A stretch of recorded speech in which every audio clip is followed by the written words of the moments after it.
hello once again. It's your friend and mine, Tesla Duda, back to sing the praises of unsupervised FSD 12.6.4 on my 2018 Tesla Model 3, Hardware 3. Look how smooth this exit out of the gated neighborhood is now. This is the first build I've ever had that works perfectly. It waits for the gate to open all the way before it ventures through, which is fine unless there's somebody right behind me that wants to get through, because we're all used to driving through the gate as it's opening. As soon as there's enough of an opening to get through, we drive through. But this is a minor quibble and not a big deal. This guy pulls out kind of fast. We make the right adjustment, and at no time do my hands or feet touch the steering wheel or pedals, respectively. Although they will, coming up just a brief time. I'm going to show you. You'll see me touch the wheel here, and I'm going to explain why. I've noticed with this build a slight regression. If you're wearing sunglasses and they're too dark, you will occasionally have to touch the steering wheel. You will get the nag, and it's a little frustrating. So that's I think the only regression. The phantom braking, gone. Inability to find my neighborhood and get inside and find its way to my house, gone. I've been on FSD since June of 2022, and 12.6.4 is the first version that has ever been able to successfully navigate all the way into my neighborhood and to my home, even my driveway. So I am thrilled and super impressed. So thank you very much. Recently made another little upgrade to my vehicle I'll tell you about here. I really like the look of the Model Y taillights with the amber turn signals and the outer C's that come on when you brake. My Model 3, the 2018 Model 3, only the little horizontal strip of LEDs come on when you brake or put the turn signals on. They're used for the same thing. And the outer C's aren't used for braking, only for running lights.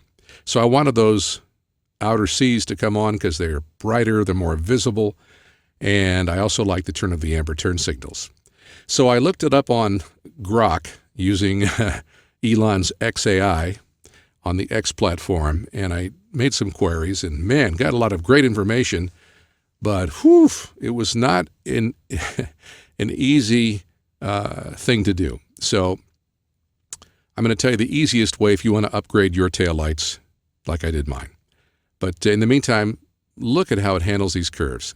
It used to put the turn signals on when it wanted to go around a sharp turn, but not anymore, and it handles it like a champ. I mean, I think I hit the dots on that double yellow line, the reflective dots, maybe once or twice on this drive. Of course, I'd like the car to stay dead center in the lane on windy roads, but it handles it perfectly and with great agility. This is not taking the corners like an old lady. It's performing amazing. It's driving like I would drive, literally. Now, there was a construction zone coming up here. It said there was a flagman up ahead, and by the second warning sign, the car slowed considerably to about 35 miles an hour. But as it turns out, there was no construction happening, no flagman stopping people, so we just continue on our way here. Anyway, getting back to the taillights. If you want to perform that mod on your older Model 3 and make it look like a newer Model 3, but with the cool chrome, trim around the windows, I still like that because I'm 65 years old and I like chrome. Anyway, order a used set of OEM Model 3/Model Y tail lamps off of eBay. I got a nice set for about $140. They were beautifully reconditioned, no scratches on the lenses, look brand new.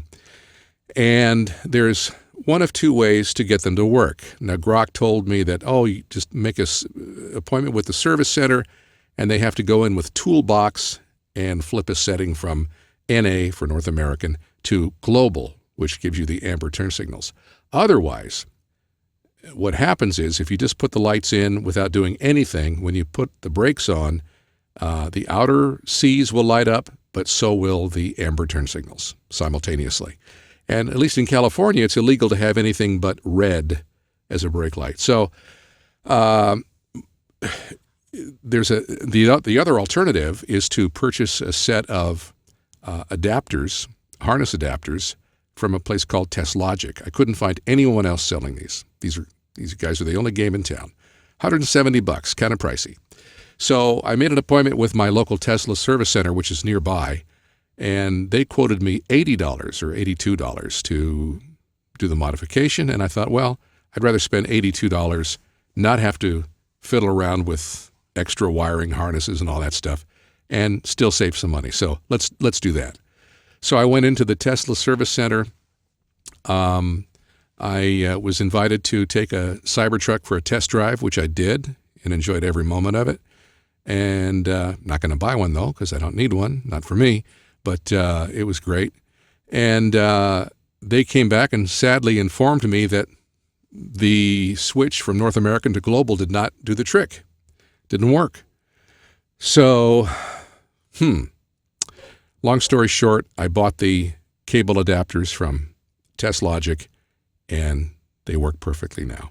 The amber turn signals only come on when they're supposed to, and the brake lights come on when they're supposed to, and they look great, so it's a nice addition.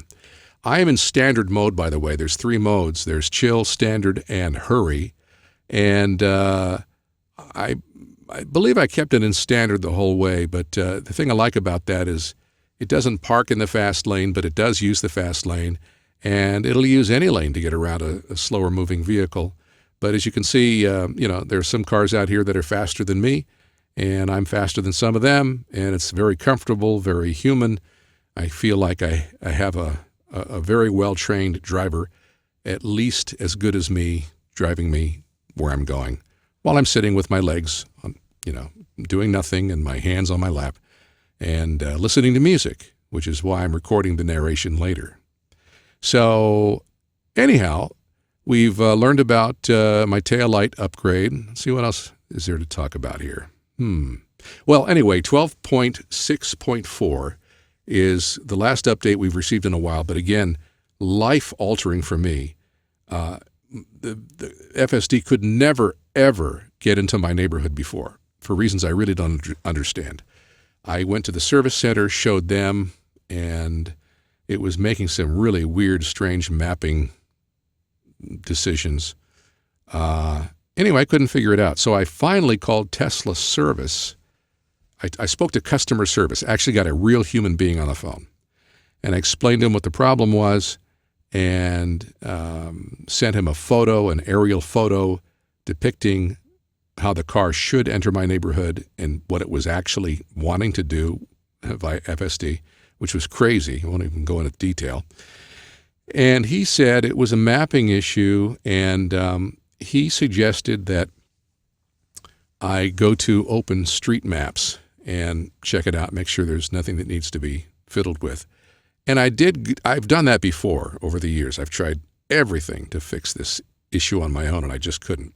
Anyway, I went back to OpenStreetMaps, and I did find some things pertaining to my gate that might have been causing an issue. So I fixed those tags, those parameters, and I still haven't received a new map update. I mean, the last map update I received was dated May of 2024. So it's not like those changes took effect and made the difference. So I guess it must be something in 12.6.4 or even over 12.6.3 that finally worked. And now I can, I'm not showing it on this particular video, but it'll now perform a perfect entry into my neighborhood, drive up my street at the correct speed, and turn into my driveway.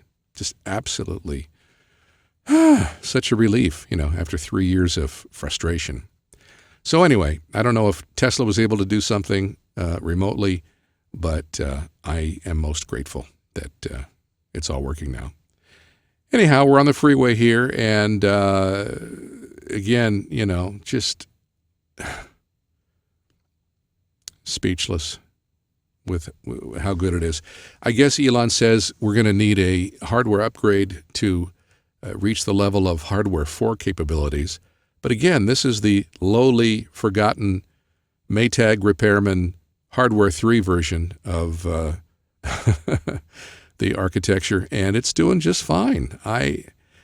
obviously it's in Tesla's best interest to optimize the software to the point where a hardware upgrade won't be necessary. So we'll see. I don't know. Maybe it won't be necessary after all. This is, other than wearing the sunglasses and it throwing me off of active monitoring periodically, this is, I don't know how it could be any better, with unsupervised. Now, there is a situation, kind of a little edge case coming up here, where I do have to disengage and take over for the simple reason that I'm coming up to a gate, and there's actually a guard there, and I have to input a code into a keypad so I can get through. And so obviously I stopped for that. I'm not sure if the car would have stopped right in front of the keypad. That would have been cool, but I don't think so. And, there's people behind me, and I didn't want to delay to see what it was going to do. So that moment is coming up right here. Residents get to drive through on the right. They've got a little transcoder thing on their vehicles, but guests like me have to pull up and punch in my number. So that's what we do, and we're on our way through. And as soon as I get past the gate, back into FSD. The only other change I make is on this steering wheel, on one of the scroll wheels, to lower the maximum speed to just 25 miles an hour coming up here. Right, this speed limit right here is 35, and then it drops to 25 near the clubhouse and all that stuff. And they have a camera that is actually taking pictures of vehicles exceeding the speed limit and sending the ticket to the owners, the homeowners. So I didn't want to get my my homeowner guest. I'm sorry, I said that wrong. Didn't want to get my homeowner that I was visiting in trouble. So I made sure I was doing the speed limit. Anyway, that concludes this video, and I hope you enjoyed seeing how amazing FSD 12.6.4 on Hardware 3 is. All right, take care.